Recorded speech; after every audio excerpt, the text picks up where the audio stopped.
스포츠의 미친 남자들 스미남 지금 출발합니다.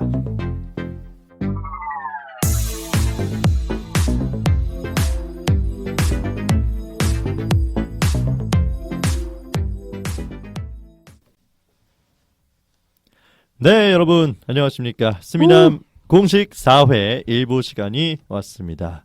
여러분 많이 기다리셨죠? 저희가 이번 주 여러 가지 사정이 있어서 월요일이 아닌 지금 수요일에 녹음을 하고 있습니다. 분명 기다리신 분들이 계시겠죠. 기다리셨을 거예요. 네, 그렇죠. 그렇죠. 그렇죠. 네, 저희가 좋은 사정이 있었기 때문에 연락은 안 왔지만 그렇죠. 기다리셨다고 믿고 있습니다. 믿고 예. 있습니다. 자, 그럼 오늘도 힘차게 스미남 시작해 보도록 하겠습니다. 다들 잘 지내셨나요? 아우, 감기가 약간 걸리긴 했는데. 네. 너무 추워요. 날씨 너무 추워요, 진짜. 그죠? 다들 좀 외투가 좀 두꺼워지신 것 같은데요. 맞습니다. 그래도 우리 또 스포츠 이야기는 뭐 뜨겁죠. 그럼요. 그렇습니다. 오늘도 많아요. 정말 뜨거운 그만큼 많이 준비했거든요. 그래서 자, 오늘은 근데 대치동 스미남 그 동익 씨께서 개인 사업이 굉장히 바쁘셔가지고요. 너무 바빠요, 진짜. 과다 업무로 동익 씨. 인해서. 네, 정말 과다 업무로 인해서 이것까지 하면 죽을 수도 있을 네, 것 같아요. 맞아요. 그래서 아쉽게 함께하지 못했습니다. 그래서 오늘은 저희 4명이서 또 한 주간의 스포츠 이야기 재미있게 풀어보도록 하겠습니다. 자, 먼저 야구 소식입니다. 여전히 KBO 스토브리그는 계속해서 진행되고 있습니다. 일단은 지난주에 KBO 리그 시상식이 있었죠. 그래서 KBO 리그 시상식에서 수상한 선수들 이모저모를 살펴보고요. 또 이어서는 또 KBO 외국인 선수의 메이저리그 리턴 사례가 있는지 이것도 한번 설명해 드리도록 하겠습니다. 그럼 먼저 신촌 스미남 이태곤 씨가 먼저 준비하셨습니다. 네, 안녕하세요. 신촌 스미남입니다. 이제 다음 주부터는 신림동 스미남이 되겠죠. 네. 이사 축하드립니다. 아유, 벌써 12월입니다. 네. 이렇게 또 한 살을 먹기 직전이네요. 그렇습니다. 연말인데 또 연말은 이제 시상식 아니겠습니까? 맞아요. 이 시상식이 KBO에도 각 기록별 시상식이 있었습니다. 이에 대해서 제가 지금부터 얘기를 해보려고 하는데요. 우선 시즌 MVP는 두산의 외국인 선발 투수 조시 린드블럼입니다. 역시나 역시. 축하드립니다. MVP 선정은 한국야구기자회 소속의 언론사 취재기자들이 점수를 주는 방식으로 진행된다고 하는데요. 이 린드블럼 선수가 880만 점 중 716점을 받았다고 합니다. 압도적이죠. 와. 근데 많이 제가 받은 거죠? 알기로는 네. 시상식에 참여를 안 했다고 하는데 네.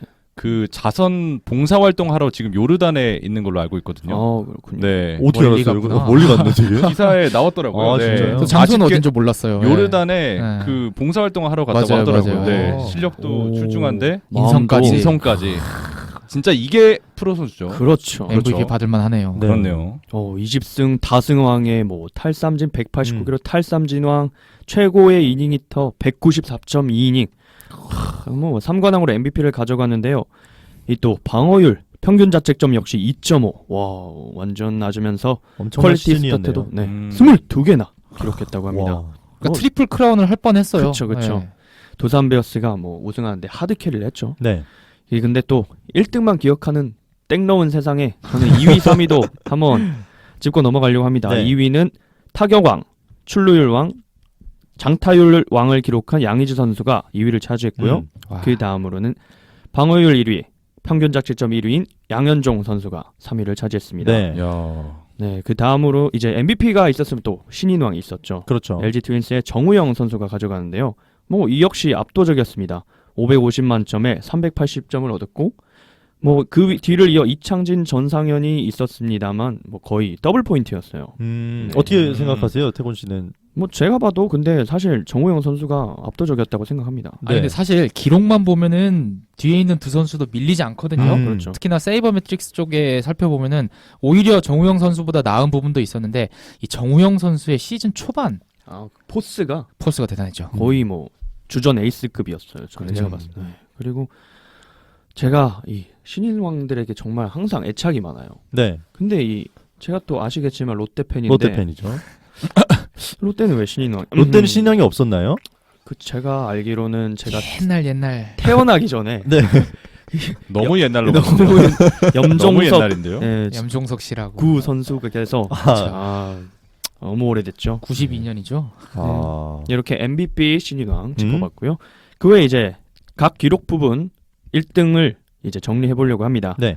우선 홈런왕, 야구에선 홈런이 또 묘미 아니겠습니까? 그렇죠. 33개의 홈런을 기록한 키움의 박병호. 그다음 최다 안타왕은 197안타를 친 두산의 외국인 페르난데스.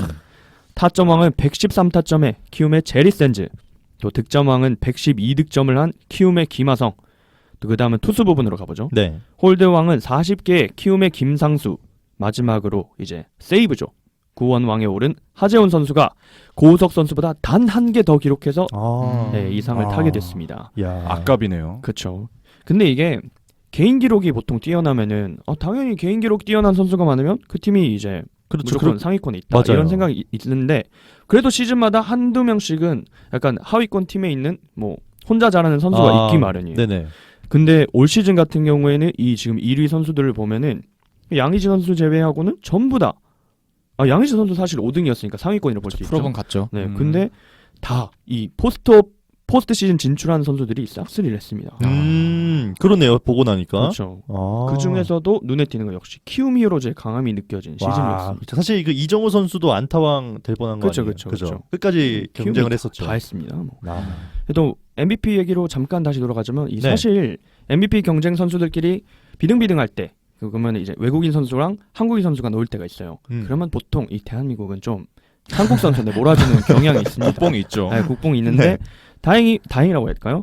올 시즌 같은 경우에 린드블럼 선수가 너무 압도적이었기 때문에 그냥 뭐 논란도 없었습니다. 이렇게 난리가 날 린드블럼 선수가 또 요즘에 얘기가 많이 되고 있잖아요. 해외에 뭐 가니 많이 하고 있죠. 그런 모습을 혹시 좀 알고 계시나요, 승관씨? 네. 자연스럽게 굉장히 넘어가죠. 자연스럽게 넘어가서 자연스러운 주제 전환. 지금 상당히 좋은데요. 이게 어시스트죠. 좋은 어시스트 잘 받겠습니다. 이제 한번 골을 넣어보도록 하겠습니다. 네. 말씀 앞서 해줬다시피 이제 KBO 이번 시즌 MVP죠. 그렇죠. 조시 린드블럼 선수가 이제 메이저리그에 재도전 하게 됐습니다. 네. 사실 이번 시즌 커리어 하이 시즌을 보냈잖아요. 그쵸. 린드블럼 선수가. 그래서 이제 다시 메이저리그 문을 두드리게 됐습니다. 어떻게 두드리냐? 메이저리그 이제 윈터 미팅을 통해서 재도전한다고 해요. 제가 간단하게 조사를 해봤는데 이제 겨울에 각 구단 관계자들과 에이전트들이 모여서 이제 FA나 뭐 트레이드 이런 거를 뭐 이야기 나누는 자리라고 공식적으로 하더라고요. 맞아요. 근데, 대화의 장이죠. 네. 예. 그냥 워크숍 같은 이야기만 거죠? 하는 거죠. 네. 그렇죠. 눈치 술 싸움도 먹고. 하고 술 그렇죠. 먹고 이야기도 나누고 뭐 그런 거죠. 치얼스하면서 예. 우리 얘 부족한데 얘 좀 줄래? 이런 오. 게 그냥 오고 가는 맞아요. 자리인 것 네. 같더라고요. 네. 맞아요. 그래요? 근데 뭔가 미팅이라고 하니까 더 있어 보이는 느낌이 약간 좀 그렇죠. 네. 사실은 그냥 수련회.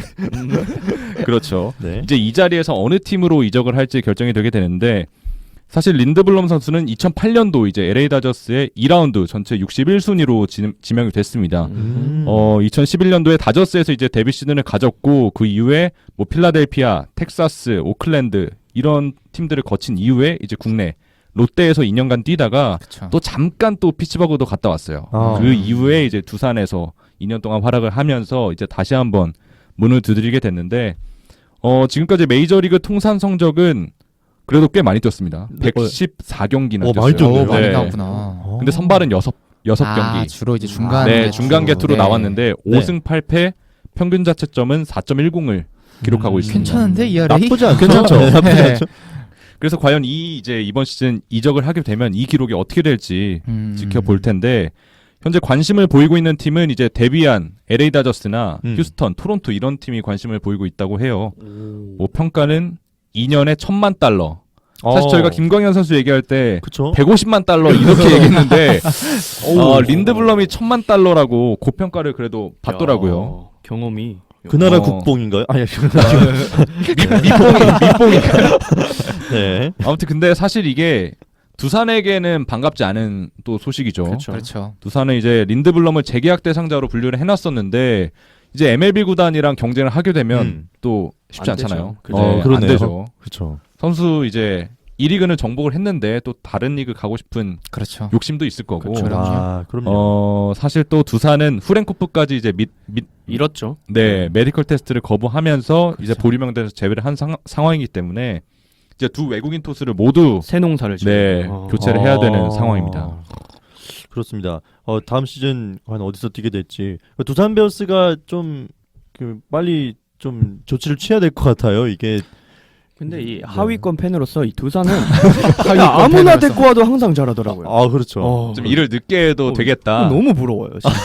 그러니까 일단 알칸타라 선수 얘기도 아, 나누고 맞아요. 있는 것 같고요. 하나는 보장된 선수가 있고 워낙 또 선수를 잘 뽑는 구단이고 육성도 잘하는 구단이기 때문에 걱정이 안 되는데요.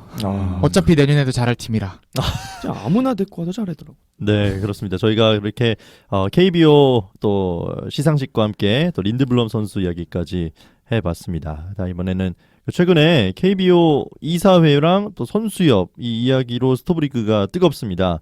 뭐 선수협의 주요 요구 사항도 한번 살펴보고요. 저희가 또 이사회 추진 사항들 또 향후 전망까지 호주스미남 알렉스 씨가 준비했습니다. 자, 우선 상황을 조금 정리를 하고 시작을 할게요. 네. 21일 또는 22일에 정확하게 날짜는 제가 모르겠는데 KBO 실행위원회가 열립니다. 실행위원회. 이게 각 구단 단장님들 모여가지고 이야기를 하는데 여기에서 이제 선수협한테 제안을 하는 거죠. 제안서를 만들어 제안을 했는데 24일 날 선수협 간부 회의에서 결정이 난 게 우리는 이거 못 받아들인다. 거부를 했어요. 와우. 그게 이제 이틀 상간에 일어난 일이죠. 네. 그리고 4일 후에 이제 이번에는 사장단이 모입니다. 각 구단의 사장단이 모여서 야, 애들 거부했는데 이거 어떡하냐. 언론에 공개하자 뭐 이런 식으로 이야기가 진행이 된 것 같아요. 그래서 28일 날 언론에 터집니다. KBO가 이렇게 해가지고 제안을 했는데 선수협이 거부를 했습니다. 그래서 막 또 이제 팬들이 일어나죠. 왜 선수협은 이런 걸 거부하냐 이렇게 하면서 이제는 또 공이 선수협으로 넘어왔어요. 선수협에서 이틀 전에 총회를 열었습니다. 네. 총회에 이제 전체 선수들이 모여가지고 투표를 했어요. 투표를 해가지고 이제 총 346명이 모여서 많이 모였네요. 많이 모였어요. 거의 오. 대부분 다 왔다고 봐야 돼요. 끝나고 회식했겠죠? 무조건 했겠죠. 와, 어디 가서 해야 되지? 고깃집에 했으면 어디 고깃집 빌려야죠. 대박 났을 것 같아요. 네. 195대 151로 안건이 가결이 됐습니다. 근데 이게 조건부 승낙이긴 해요. 조건부 수용이긴 한데 여러 가지 아직 쟁점 사안들이 있어서 상황들을 살펴봐야 되긴 하는데 일단 대부분의 이사회의 의견을 받아들인 상태고요. 사실 이 점에서 이제 선수협에서 주장하는 바 또 선수협에서 고려하고 싶은 내용이 몇 가지가 있는데 가장 중요한 게 이 감액 조항 완화라는 부분이 있습니다. 감액 어려워, 조화 어려워. 말이 와. 어렵죠. 네. 이게 어떤 내용이냐면 이제 KBO에 연봉이 높은 선수들 있죠. 네. 기준이 3억인데 규정상 부상이 아닌 이유로 2군에 떨어지게 된다면 아마 여러분들 이용규 선수를 떠올리시면 될 것 같아요. 네네. 그럴 경우에 일당의 50%가 삭감이 됩니다. 일당이요? 예. 그러니까 뭐 연봉으로 치면 3억 선수가 1년에 1억 5천밖에 못 받는 거예요. 그러니까 부상이 아닌 이유로 2군에 떨어지게 되면 그렇죠. 못하면도 아니고 뭐 좀 애매한 이유인 거죠. 뭐 그렇죠. 팀하고 트러블이 있거나. 아, 그런데 선수협이 이거를 상당히 싫어하는 거죠. 근데 이게 재밌는 게 KBO에서 의도적으로 만든 것도 아니고요. 2016년에 무려 공정거래위원회에서 시정명령이 내려와서 어쩔 수 없이 KBO가 명문화 시킨 겁니다. 어쩔 수 없이 한 건데. 그렇죠. 공정거래위원회에서 보기엔 이건 안 맞다. 너네 너무 이제 연봉 높은 선수들한테 아무 제약도 없이 다 주니까 이런 제약을 걸어라. 해서 KBO에서 명문화를 시킨 건데 이제 선수들 입장에서는 달갑지 않은 거죠. 특히 고액 연봉 선수들. 그래서 이 부분에서 사실 가장 치열하게 반대가 일어나고 있다라는 이야기가 들리고요. 뭐 그 이외에 이런 게 있어요. 우리나라는 FA를 취득하더라도 4년 뒤에 그 다음 FA 자격을 또 취득하게 되는데 그 이제 재취득 연한을 없애달라 뭐 이런 것들로 반대를 하고 있습니다. 자, 그렇다면은 과연 이사회에서 이제 여러 가지 제안을 했다고 말씀을 드렸잖아요. 네. 그 제안들이 어떤 것이 있는지 한번 살펴볼게요. 네. 크게 네 가지로 나눠볼 수가 있는데 일단 샐러리 캡은 가장 큰 쟁점 부분이니까 마지막에 얘기를 할게요. 네. 첫 번째가 1군 엔트리 등록 숫자가 변경이 됩니다. 현재는 1군 경기가 시작이 되면 총 27명의 선수가 엔트리에 포함이 돼요. 그리고 매일 경기에 25명씩 출전이 가능합니다. 네. 그러니까 2명 선수들은 출정은 안 되지만 1군 선수들과 같이 이동을 하는 거죠. 이게 숫자가 늘어서 26명 출전에 28명 등록이 되는 거죠. 이게 좋은 게 뭐냐면 어린 선수들이나 이런 유망주급 선수들이 같이 1군에 포함될 수가 있어요. 경기는 뛰지 못하더라도. 눈으로라도 볼 수 있네요. 그렇죠. 그게 그리고 또 큰 경험이 되겠죠. 그렇죠. 그리고 기회가 되면 뛸 수도 있는 거기 때문에 맞아요. 선수들 입장에서는 굉장히 반기는 조항이 될 수밖에 없는 거고요. 다음 항목이 이제 국내 선수들 관련해서 최저 연봉이 올라갑니다. 최저 예, 연봉이요? 최저 연봉이 오. 현재 2,700만 원인데 이게 3,000만 원으로 3천만 원으로. 상승이 됩니다. 300만 원이면 상당히 많이 올라가는 것 그렇죠. 같은데. 액수도 상당히 우와. 많이 올라가는데 재밌는 게 현재 리그에서 전체 27%의 선수가 최저연봉을 받고 있어요. 27%. 거의 3분의 1, 4분의 1에 가까운 선수들이 최저연봉을 받고 있는 거죠. 음. 그러니까 그만큼 큰 포션의 선수들이 혜택을 받게 되는 겁니다. 그러네요. 그러니까 선수들 입장에서 당연히 환영할 수밖에 없는 내용이고요. 네. 또 이제 FA 기간이 단축이 되죠. 현재는 고졸 선수가 9년, 대졸 선수가 8년 만에 취득하는 FA 자격이 8년, 7년으로 1년씩 줄어든다는 거. 그리고 이제 2020 내년 시즌 종료 이후부터 FA 등급제가 시행이 돼서 A등급, B등급, C등급 이렇게 나뉘어서 좀 저등급의 선수들은 쉽게 팀을 FA로 옮길 수 팀을 있다. 옮길 수 있도록 조항이 어허. 만들어졌습니다. 다음 부분 같은 경우는 이제 외국인 선수 관련된 부분인데 현재는 좀 기형적이에요. 3명 등록에 2명 출전이기 때문에 만약 이제 투수가 1명이고 타자가 2명이다. 작년 삼성 라이온즈 같은 경우죠. 네, 이번 시즌. 그런 경우에는 외국인 선발 투수가 등판을 할 때 타자를 1명밖에 못 써요. 그렇죠. 하지만 이게 3명 등록에 3명 출장이 되기 때문에 모든 선수들을 쓸 수 있게 돼서 사실 외국인 선수 구성을 생각하고 있는 팀들 입장에서는 다양한 조합을 시도할 수 있는 그런 기회의 장이 열린 겁니다. 그렇겠네요. 그렇죠. 제가 그냥 생각해봤는데 이게 이렇게 바뀌긴 하지만 그래도 선발 쪽에 만약에 외국인 선수 2명을 쓰는 경우가 좀 더 많긴 하겠죠. 아무래도. 역시 투수 노름이라고 하잖아요. 그렇죠. 야구는. 네. 그렇기 때문에 아마 거의 대다수의 팀들이 선발 투수 2명을 쓸 텐데 또 모르죠. 이게 사실 선발 투수가 아니라 구원 투수를 쓰는 팀이 있을 수도 있단 말이에요. 한때 많았죠. 그렇죠. 마무리로. 두산 같은 경우에는 뭐 예전에 프록터 선수도 썼었잖아요. 그리고 워낙 선발에 좋은 선수들이 많기 때문에 구원을 강화시키기 위해서 구원 용병을 쓰더라도 얼마든지 새 선수를 다 투입을 할 수 있기 때문에 더 나아진 면이라고 볼 수가 있고 네. 또 외국인 선수대에서 마지막 부분 같은 경우에는 이제 드디어 육성형 외국인 선수 제도가 와우. 도입이 됩니다. 이게 육성. 2021년 이후부터 도입이 되는데 이제 2군에도 외국인 선수를 쓸 수가 있는 거예요. 선수 제한은 투수 1명, 타자 1명으로 제한이 되긴 하고 연봉도 30만 달러 이하기 30만 때문에 달러. 지금 1군 같은 경우는 첫 해에 100만 불 이하로 설정이 되어 있는데 육성형은 30만 불로 조금 더 단위가 낮죠. 하지만 이 선수들 같은 경우에는 이제 만약 1군에 뛰고 있는 선수가 부상을 당했을 때 네. 바로 2군에서 끌어올려서 쓸 수도 있는 거고요.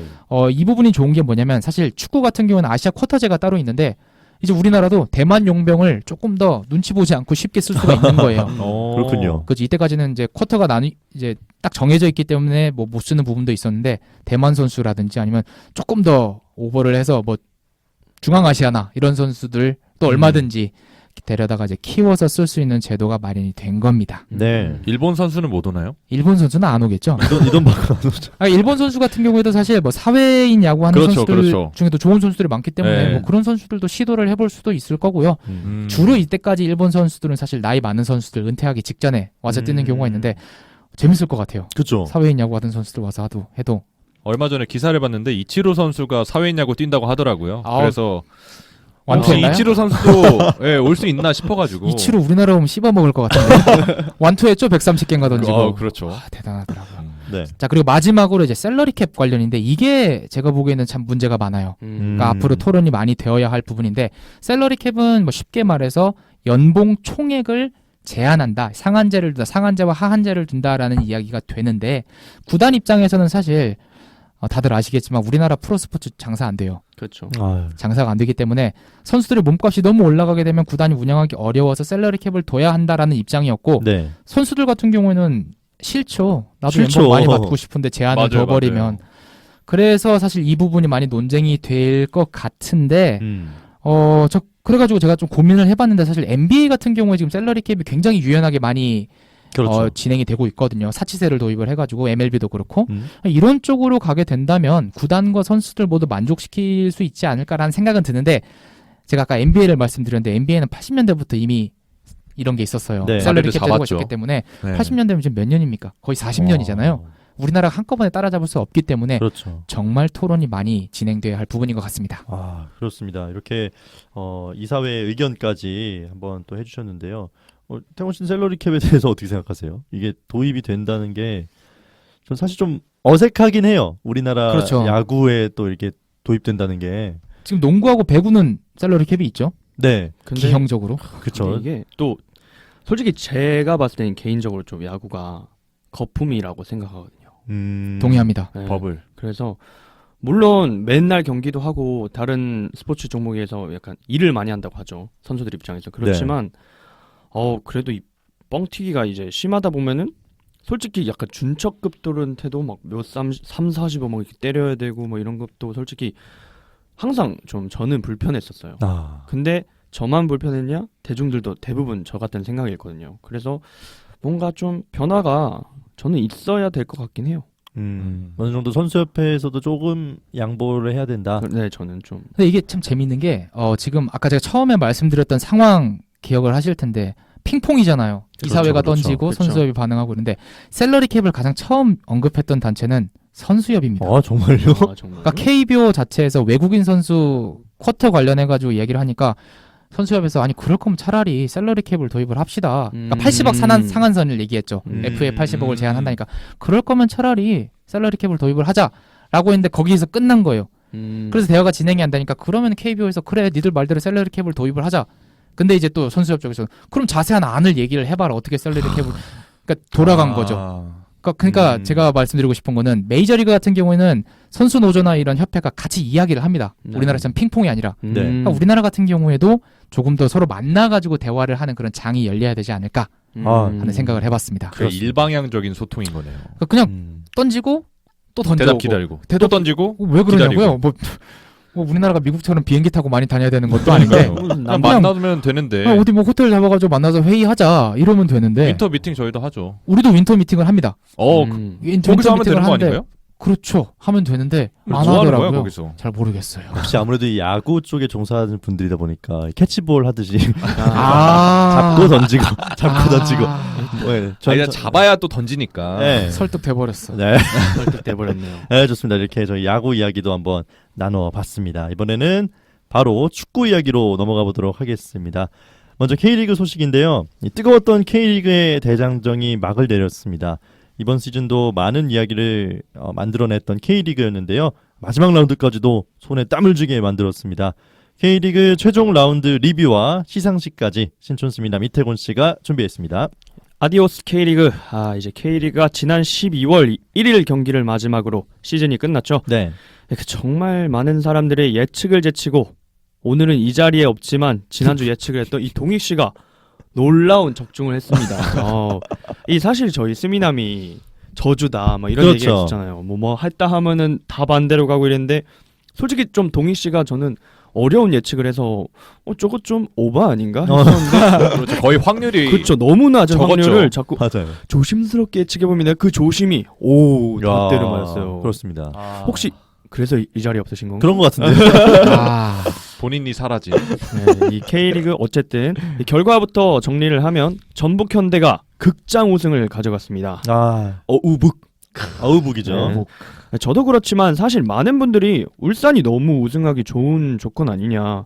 홈에서 마지막 경기고 비기기만 해도 되니까 이게 울산 사실 먹은 거 아니냐 했는데 역시 스포츠는 드라마입니다. 그렇습니다. 38라운드에서 울산이 포항에게 1대4 대패를 하고 전북이 1대0 꾸역승을 거두면서 전북이 같은 승점이지만 득실 차이 앞섰나요?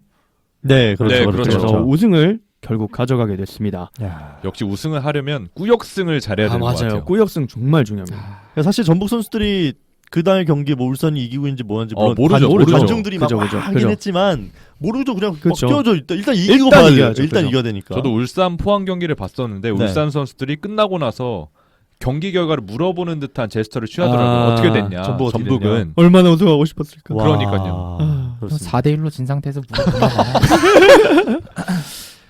그리고 또 제가 이 시즌 초반에 뭐 당연히 올 시즌도 전북이 우승하겠지 이래서 제가 머리를 제안했었어요. 이게 전북이 우승을 못하면 머리를 어떻게 밀는 정도는 아니고 네. 그냥 좀 웃기게 깎겠다 했는데 하든 머리 어때요? 약간 그런 비슷한 이유로 이제 뭐 제가 자르기로 내기를 했었는데 극장 우승으로 제 머리도 극장으로 수비에 살아남았네요. 살아남았습니다. 제 머리야 감사합니다. 축하드립니다. 네. 또 전북현대 우승 축하드리고요. 네. 이 우승팀이 이슈가 됐으면 이 역시 또 비슷하게 이슈가 되는 게 있죠. 또 잔류팀 아니겠습니까? 맞습니다. 그 길목에 섰던 팀이 또 신기하게 38라운드에서 맞대결을 했습니다. 네, 경남과 인천이 만나는데요.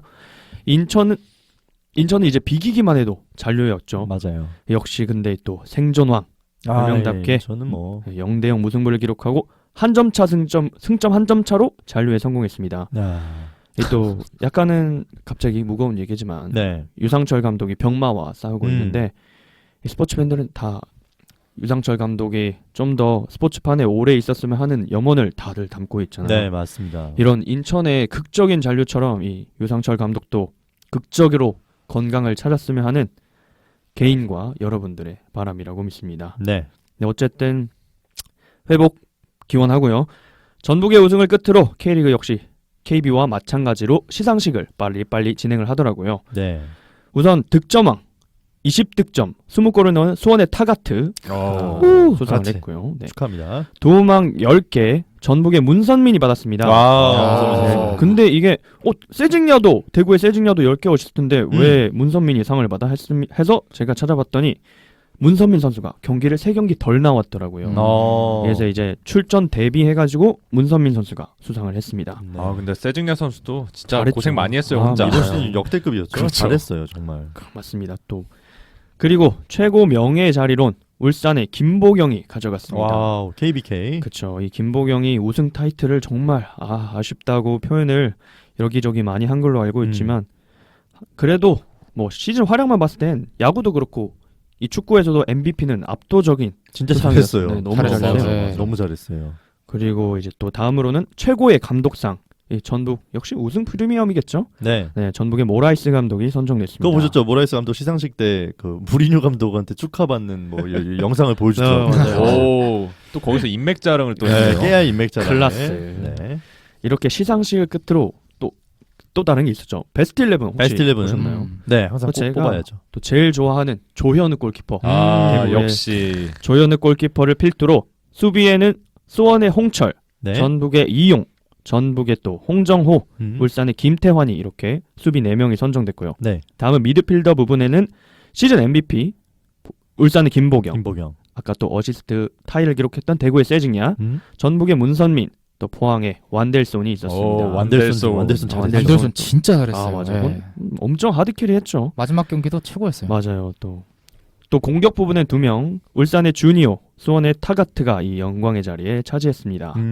다 받을 선수들만 받았네요. 그러게요. 그러네요. 딱히 일을 제기 안 해도 될 것 같아요. 없어요. 예.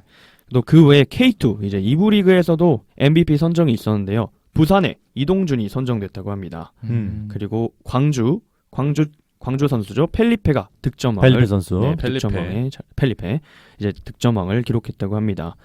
이렇게 K리그가 시상식과 함께 종료됐지만 아직 진흙탕이 한 판 남아 있죠. 아, 두 경기 남았죠 아직. 그렇죠. 네. 12월 5일 목요일에 부산의 승격이냐 즉 경남의 잔류냐 하는 이 두 팀의 진흙탕 맞대결이 펼쳐질 예정인데요. 12월 5일과 12월 8일 두 경기를 결과로 누가 1부 리그에 갈지 결정이 됩니다. 또 이 제가 부산에서 태어나서 또 창원에서 자랐거든요. 네네. 신기한 게 부산 아이파크와 경남 FC 또 창원 팀이거든요. 아, 맞네요. 근데 또 오. 남더비. 제가 반반 섞여 있어서 고향이냐, 그렇죠. 자란 곳이냐. 그냥 고향이냐 자란 곳이냐 정말 고르기 힘들 것 같지만 이 두 팀 저는 누가 올라와도 좋을 것 같습니다. 아, 그렇습니다. 진흙탕 싸움이 남았네요, 진짜로. 네, 진짜 진흙팀. 저는 그 시상식에서 제일 재밌었던 상이 그 EA 코리아에서 나와가지고 그 게임이죠, 네, 게임. 게임에서 가장 많이 사용한 선수에게 주는 상. 아, 유저도 맞아요. 홍철 선수가 받았더라고요. 그 재밌었어요. 진짜요? 네. 더 모스트 셀렉티드 플레이어 상. 이렇게 해서 재밌네. 근데 홍철 선수도 조금 표정이 좀 우아할 것 같은데. 머쓱하더라고요, 맞아요. 뭔가. 그러니까 K리그 선수들 중에 가장 많이 쓰인 선수를 네. 꼽는 그쵸, 거였죠. 그쵸. 아마 홍철 선수 제가 알기로는 제가 피파 온라인 많이 해보진 않지만 빨라요. 예, 이게 진짜 빨라요. 네. 진짜 빠르고 역시 속도가 중요하군요. 그렇죠. 속가 온라인이라고 홍철 선수도 축하드리겠습니다. 네. 자, 이렇게 K리그가 또 대장정을 막을 내렸고요. 마지막 그 정말 진흙탕 싸움. 진흙탕 싸움만 저희도 한번 지켜보면 좋을 것 같습니다. 자, 다음은 유럽 축구 이야기로 넘어가 보겠습니다.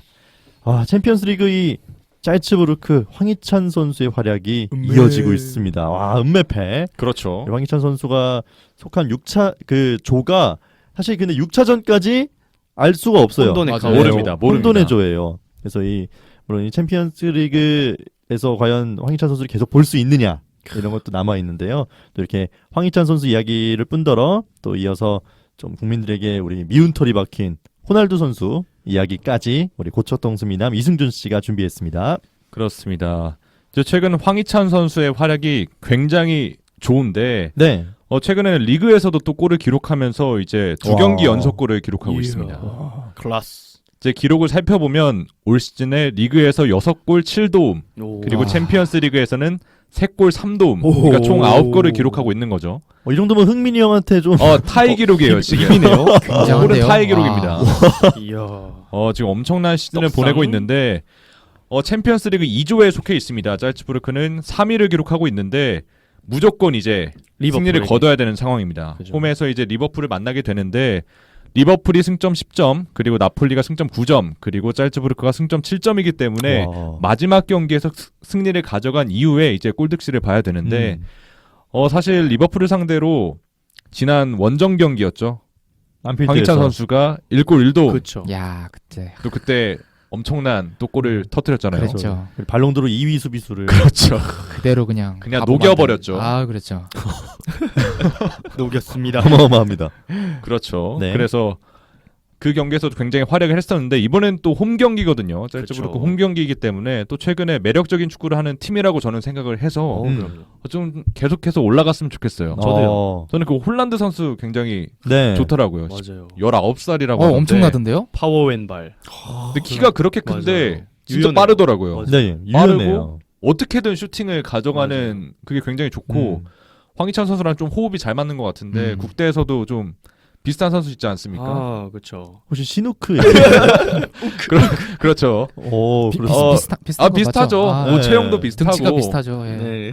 그래서 벤투 감독이 최전방에 그렇게 하면 두 명 써봤으면 어떨까? 제 개인적인 바램을 가지고 있습니다. 그렇습니다. 사실 그 리버풀 입장에서는 사실 나폴리가 제일 최하위인 갱크인가요? 행크입니다. 행크죠. 네. 행크랑 싸우게 되는데 이건 사실 나폴리가 이길 것 같다라는 예측이 많잖아요. 그렇죠. 무조건이죠. 그럼 리버풀 입장에서는 무조건 이겨야 되잖아요. 그렇죠. 야, 이거 재밌겠는데요? 이게 너무 재밌을 것 같아요. 근데 사실 비기기만 해도 일단 리버풀이 올라가는 음. 상황이긴 한데 원정 그래도 경기니까 또. 원정 경기이기도 하고 이제 짤츠부르크가 또 엄청난 홈이. 공격력을 그렇죠. 맞아요. 자랑하는 팀이지 않습니까? 아, 그래서 결과는 아무도 모릅니다. 또 재밌겠네요. 재밌을 것 같아요. 우승 징크스 이런 것도 있잖아요. 그런 것도 그러죠. 있죠. 리버풀이 떨어지는 것도 충격적이네요. 그럼 그러네요. 리그에선 그렇게 압도적인데. 어쨌든 리버풀이 유로파 가는 거 아니야? 생각이 안 되는데. 네, 그렇습니다. 아무튼 어쨌든 알아봤고, 짤츠부르크는 네. 탈락해도 유로파 리그로 진출하고 그렇죠. 그렇죠. 예. 네, 황희찬 선수의 유럽 무대 활약은 어쨌든 계속 볼 수는 있습니다. 좋습니다. 또 이어서 제가 호날두의 태도 논란에 대해서 소식을 가져왔어요. 사실 축구 선수 중에 우리나라에서 이제 가장 많은 별명을 보유하고 있지 않나 그렇죠. 생각이 네. 드는데 최근에는 뭐 날강두라는 네, 별명이 맞죠, 가장 많이 불리는 것 맞죠. 같아요. 구 우리 형, 네, 현 날강두죠. 네. 그렇죠. 이제 최근 발롱도르 시상식이 열렸는데 이제 사실 축구 선수에게 가장 큰 그쵸. 시상식이기도 하잖아요. 네. 그래서 그렇죠. 참석을 하는 게 영광인 자리인데 호날두는 이 시상식 대신에 이제 세리 A 시상식에 참석을 했습니다. 사실 본인이 수상을 못 한다는 거를 알자 이제 참석 안 한 걸로 이제 일각에서는 다 알고 있더라고요. 네.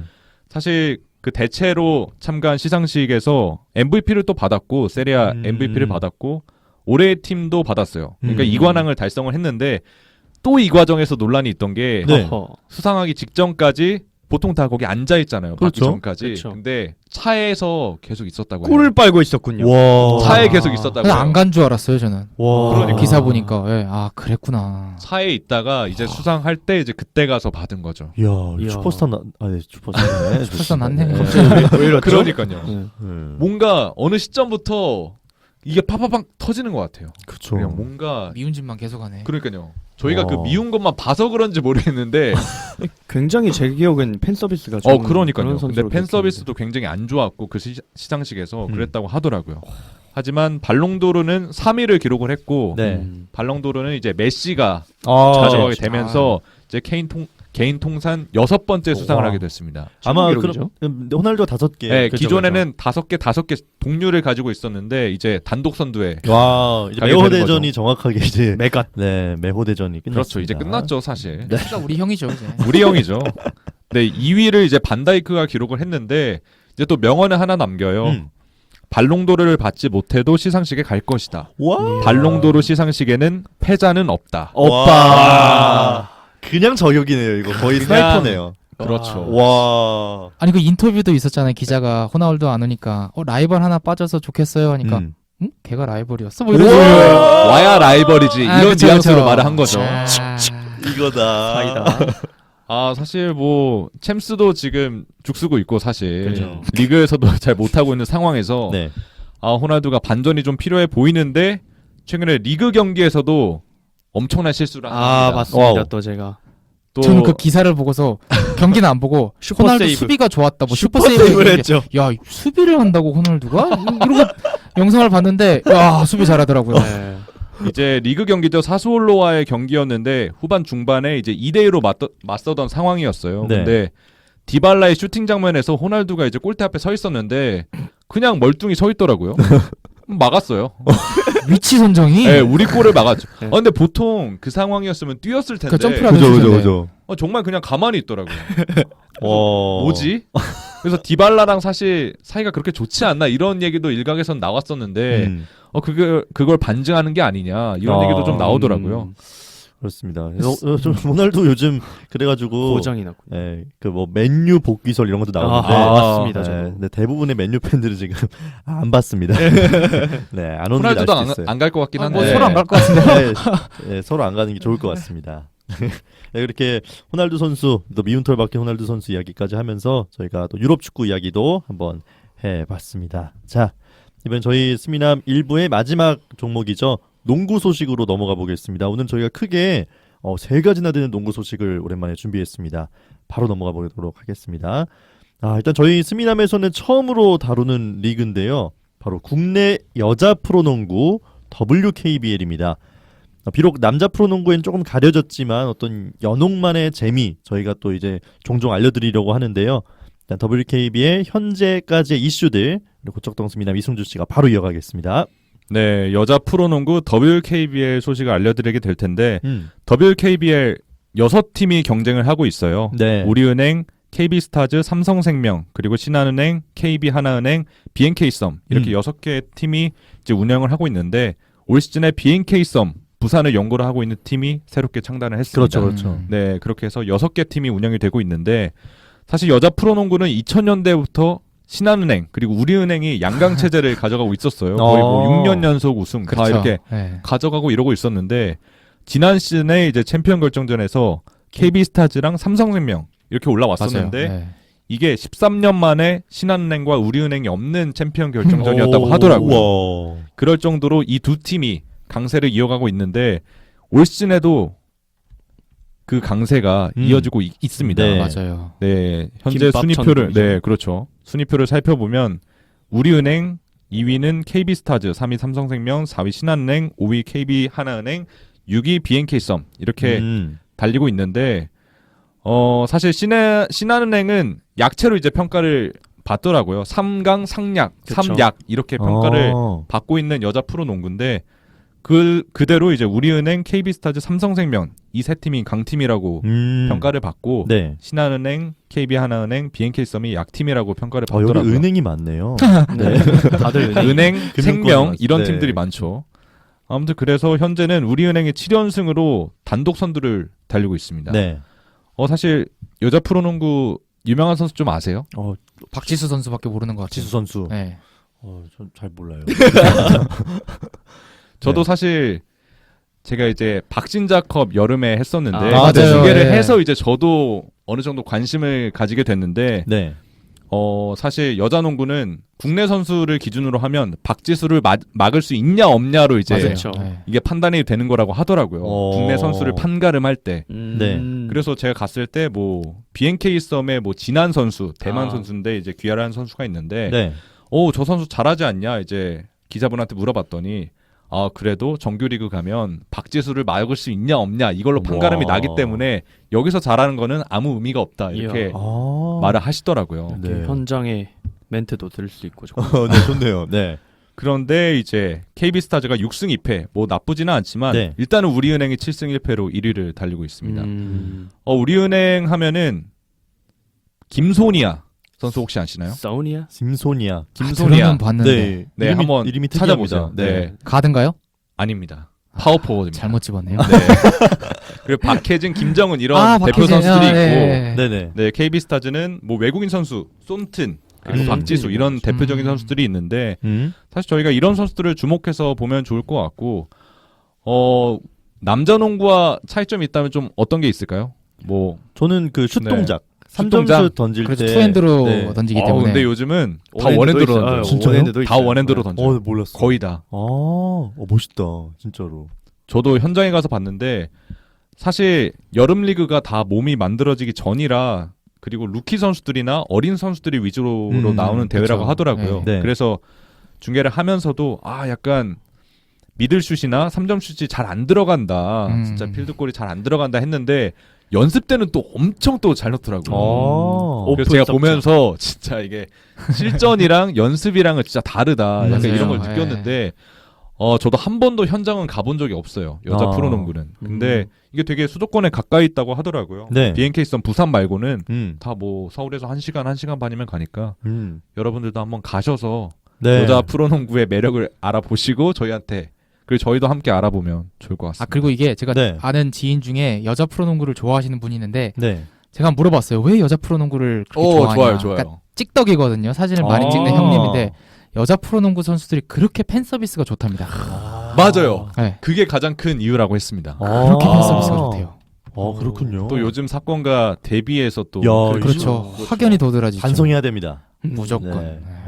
그렇습니다. 여자 프로농구 저희 한번 보러 가면 재밌을 것 같아요. 좋네요. 네, 그래서 저희 여자 프로농구 현재 순위랑 또 저희가 어떤 재미가 있는지를 또 간단하게 소개를 해드렸습니다.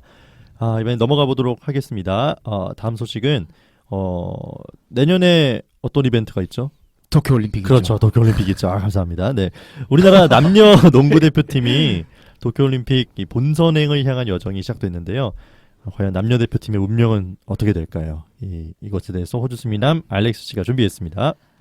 일단 승준 씨가 WKBL을 잘 설명을 해주셨기 때문에 이어받아서 말을 해보자면 네, 이 여자 대표팀 같은 경우에는 가능성이 상당히 높습니다. 그렇죠. 네, 올림픽 출전 가능성이 상당히 높기 때문에 우리가 또 집중해야 될 이유가 하나 더 생긴 거죠. 네, 최종 예선 이제 조별 조추첨이 지난주에 있었는데요. 우리 한국팀 같은 경우에는 중국과 영국 그리고 스페인 이렇게 총 4팀이 한 조에 묶여 있습니다. 네. 이 4팀 중에 3팀이 본선에 진출을 해요. 어. 그러니까 1승만 하면 오. 한 놈만 잡아서 패면 가능해요. 본선 진출 가능합니다. 네. 개꿀인데요. 사실 스페인은 솔직히 말해서 넘사벽이에요. 넘을 수가 없어요. 그렇죠. 세계 랭킹 3위예요. 네. 그래서 뭐 스페인은 따로 본다고 치면은 중국 같은 경우는 얼마 전에 있었던 최종 예선 전에 있었던 예선전에서 우리가 중국도 일진이 나왔거든요. 네. 일본 팀이 나왔는데 81대 80으로 이겼어요. 와. 박지수 선수도 뛰었었고요. 역시. 그래서 우리가 5년 만에 중국을 잡은 경기였거든요. 아시안 게임 이후 처음으로. 그래서 가능성이 있고 영국이 재밌어요. 왜 재밌냐면 몰라요 아무도. 전문가도 잘 모르는 팀이에요. 영국. 그러니까 영국 여러분들 영국 하면 떠오르는 스포츠가 뭐예요? 축구 아니에요? 축구죠. 네. 그러니까 농구는 사실 큰 관심이 없다가 이 런던 올림픽이 있었죠. 2012년에 2012년을 계기로 남자 농구에 투자를 하고 또 여자 농구에 투자를 하면서 조금씩 성장을 하고 있는 팀이라고 보시면 돼요. 그러니까 사실 도깨비 같은 팀이에요. 어떻게 될지 몰라요. 그래서 제가 보기에는 중국보다는 영국이 조금 더 잡을 수 있는 가능성이 높지 않을까? 세계 랭킹도 한 단계밖에 차이 안 나요. 영국이 18위, 우리가 19위입니다. 그래서 잘 모르는데 저희보다 높네요. 한동안 우리 여자 농구가 좀 침체기에 빠져 있었기 그쵸, 때문에 그쵸. 근데 이제 박지수 선수가 있기 때문에 그쵸. 좀 가능성이 좀 있지 않을까라는 생각이고 반면에 남자 농구 같은 경우에는 좀 우리 시야를 넓히죠. 올림픽을 보지 말자고요. 올림픽은 그쵸. 남자 농구는 96년 애틀란타 이후에 한 번도 나간 적이 없기 때문에 올림픽에 출전하냐 마냐가 아니고요. 일단 조별 예선에서 리투아니아 그리고 베네수엘라와 묶였습니다. 네. 너무 세다. 우리가 그 월드컵 있기 전에 리투아니아를 홈으로 불러서 경기를 했잖아요. 막 29점 막 이렇게 졌어요. 뜯겼죠. 와. 홈에서도 졌어요. 맞아요. 근데 이 예선이 리투아니아에서예요. 거기서예요. 네, 리투아니아에서요. 리투아니아는 못 잡아요. 썰에.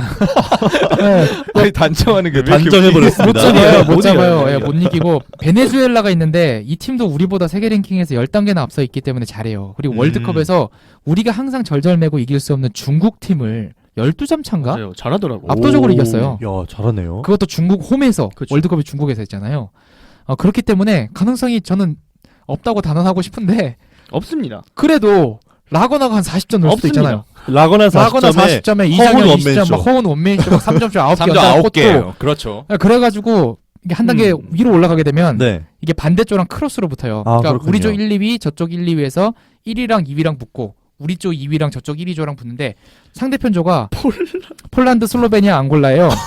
슬로베니아가 1위를 할 가능성이 큰데 지난주에 제가 그렇게 열내서 설명했던 돈치치가 나올 겁니다. 지금 못 이겨요. 그래서 저는 목표를 2라운드 가서 슬로베니아와 한번 붙는 걸로 아. 4강에서 슬로베니아 붙어서 멋있긴 하겠다. 뭐 돈치치한테 60점을 주든 그 리바운드 국내 20개를 팬들한테 뺏기든 진짜 그렇죠. 선물 같은 경기가 되겠네요. 그래서 지금 대박. 뭐 살짝 진짜. 농담이었는데 아마 김상식 감독이 네. 뭐 이기려고 하는 것보다는 어린 선수 위주로 아마 세대 교체를 단행할 가능성이 커요. 그럼 그 선수 위주로 해서 최대한 많은 경험을 쌓게 하는 게 가장 좋은 목표가 되지 않을까라는 생각을 한번 해봤습니다. 그렇죠. 그것도 좋은 방법인 것 같아요. 다음 또 월드컵, 올림픽도 있고, 그렇죠. 또 있으니까. 네, 그렇습니다.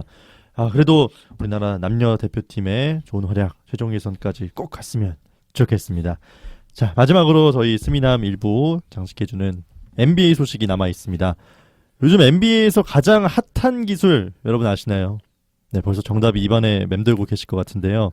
이 기술을 마스터한 선수들 때문에 수비수들이 어마어마하게 곤욕을 치르고 있습니다. 발목이 다 부서지고 있죠. 부서지고 있습니다. 네. 그래서 과연 이게 어떤 기술인지 신촌스미남 이태곤 씨가 알려드리겠습니다. 네, 요즘 정말 NBA 보는 재미에 아침마다 즐거운데요.